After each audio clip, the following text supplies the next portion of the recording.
Hello everyone, welcome to Fooderda। আজ আমি নিয়ে চলে এসেছি তোমাদের কাছে একটা কেকের রেসিপি। সামনে 15th আগস্ট, তাই আমি এই কেকটা নিয়ে চলে এসেছি। খুবই ইজি আর কোনো রকম ঝামেলা ছাড়াই এই কেকটা খুব সহজেই বানিয়ে নেওয়া যায়। কোনো রকম ওভেন ইউজ করতে হবে না, পুরোটাই আমরা গ্যাসে ইউজ করব। তাও সেটা কিভাবে, চলো দেখে নিই।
আমার এই রেসিপিটা যদি ভালো লেগে থাকে তাহলে লাইক, শেয়ার এন্ড কমেন্ট করবে আর ফ্রেন্ডস ফ্যামিলি সবার সাথে শেয়ার করবে।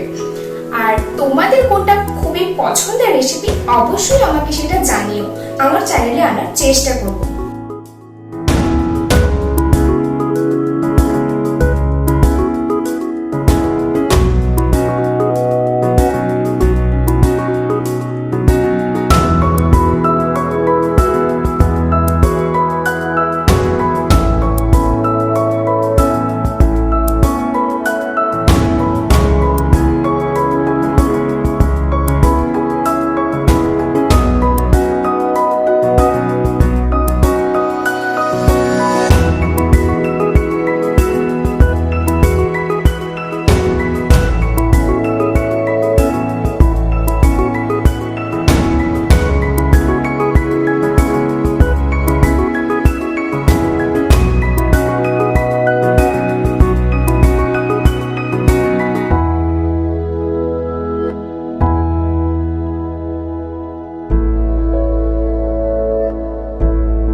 দেখলে তো কত সহজে আর কম ইনগ্রেডিয়েন্টস দিয়ে বানিয়ে ফেললাম। তো তোমরাও ঝটপট বানিয়ে ফেলো আর এই 15th আগস্ট বাড়ির কেক দিয়ে সেলিব্রেট করো। এরকম সুন্দর সুন্দর রেসিপি পেতে অবশ্যই আমার চ্যানেলটা সাবস্ক্রাইব করো। আবার কোনো একদিন চলে আসবো কোনো একটা রেসিপি নিয়ে। ততক্ষণ অবধি সবাই খুব খুব ভালো থেকো। টাটা।